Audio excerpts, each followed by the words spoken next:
Okay, so you all remember in the past couple of months, there's been a media storm of coverage of the whole so-called swine flu. The whole grinding images of people with face masks running around everywhere, and they were followed by reports of mortalities worldwide.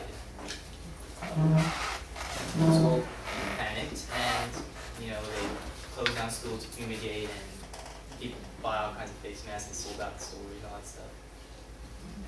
So then it all stopped. Does that mean that global crisis was averted? Well, yes and no, but mostly no. The media coverage is lessened, but that doesn't mean the disease has gone away. The World Health Organization has increased the alert level to level 6, which means it's a global pandemic. The disease is now found everywhere in the world. And it just means that it's found everywhere in the world, doesn't mean that there's numerous cases, but it's still a problem. Now, with upcoming flu season, it's believed that it could spread very rapidly because people have no natural immunity to this disease. It's a novel strain of the virus. So, yeah, that's that. And because of that, I'm going to inform you about swine flu then. So, I'm going to say a little background on what causes it and how symptoms. I'm going to go into the past to inform you about past flu outbreaks, and I'm going to explore the possibility of a pandemic in 2009. So,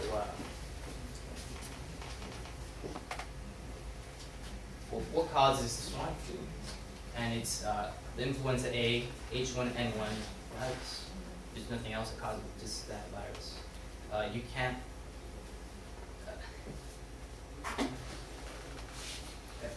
According to Popular Science magazine, this is a new strain, a novel strain. It was formed, according to the early journal in October 2009, states that it was formed due to a process called antigenic shift, which means that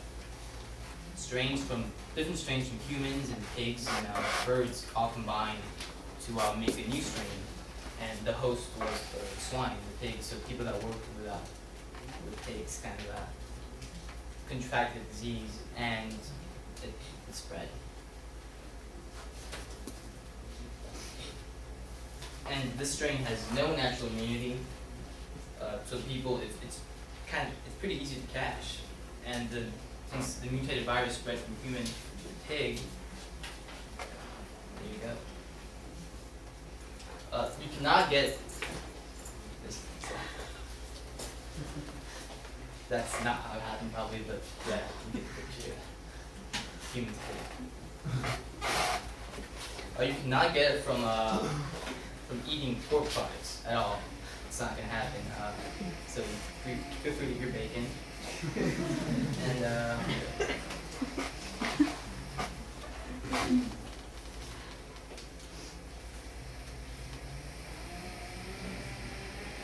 so now on to the next point, which is symptoms.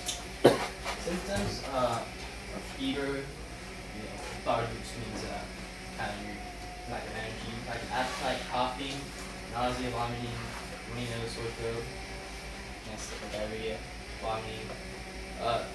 They are almost indistinguishable from the seasonal flu. So the CDC warns that if you have any of these symptoms, then you should stay inside and try to avoid contact. But most people recover on their own, so there's nothing to worry.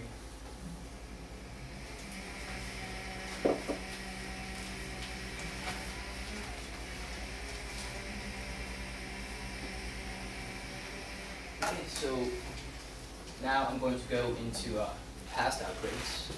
The nightmare scenario for a lot of people was the 1918 Spanish flu, which is estimated by an article in the Proceedings of the National Academy of Sciences that upwards to 50 million to 100 million people died. It's the biggest global medical holocaust in history, even killing more people than death today. And yeah, it's scary, but there's little chance of that happening today. Yeah. Also because there's lots of cultural things going on that helped spread the disease. There was World War I with troops from all over the world in Europe just going back to their home and spreading the disease. And modern medicine was in its infancy, so they really didn't have that much of a clear heading on how to stop it, how to treat it. So that really helped to spread things. Now, of course, we have much more deep understanding of what the virus is, how it's contracted, how it's spread. So we can have a better chance of stopping it and continuing. And what was scary about this one, it was the same H1N1 strain, but they're different strains. They had the same name, they're not the same exactly. This one targeted the healthy young adults instead of the young and the elderly. So what it did was, the people who got it, they used their own immune systems against them. So the people with the strongest immune systems, which were young healthy adults, eventually ended up dying from it because the immune system started attacking them. An overreaction of things. And this disease was originated through antigenic drift, which is not the same thing as antigenic shift. Shift is when two strains combine to make a new one. Drift is when it just randomly mutates on its own, and you have no idea that this happens. So a new strain is released, and people they catch it quickly. So then my next past pandemic is the 1968 Hong Kong flu. They only killed 1 million people, but it was a pretty severe strain. It was a different strain. It was the H3N2 strain of the disease. This one did attack the elderly, and most of the 1 million that died were old and or probably already had medical complications that led to the fatality. And there's another swine flu pandemic. It's really a non-pandemic in 1976 that everyone was scared about, and the government started a huge immunization process. And the disease, the only person that died from it was the first person that got it, a soldier in the military base.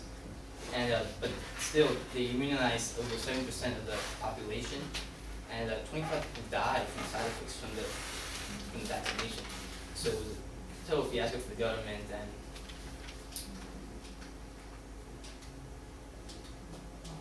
And there you go, President Carter getting his flu shot. He was elected out of office the next term, so that was that.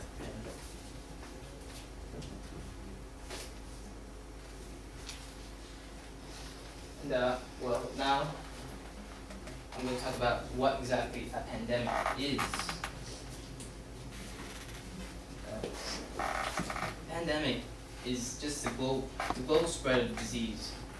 It doesn't have to mean that it's millions of cases, it just means that it's all over the world. And this pandemic, compared to the Spanish flu and the other pandemic in 1968, it's very, very mild. And people who get it they recover on their own. There's no treatment needed most of the time. If you do need to be treated, you can get Tamiflu, which is prescribed by doctors. You still see them, and they give it to you. So far, compared to seasonal flu, which kills 36,000 a year, the swine flu has killed 5,000. And that's just as common flu as we know it. That's 36,000 fatalities a year. And the swine flu so far has killed about 5,000 to 6,000. So yeah, it kind of gives you a hint of the severity of the disease itself.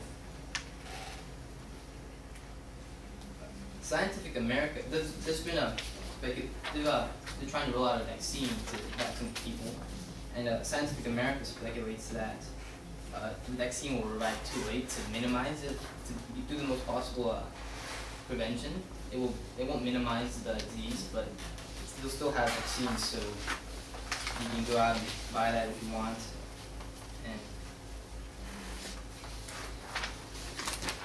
so today I talked to you about swine flu, the causes of swine flu, symptoms, past pandemics, and how they went out, and about the possibility of a pandemic today.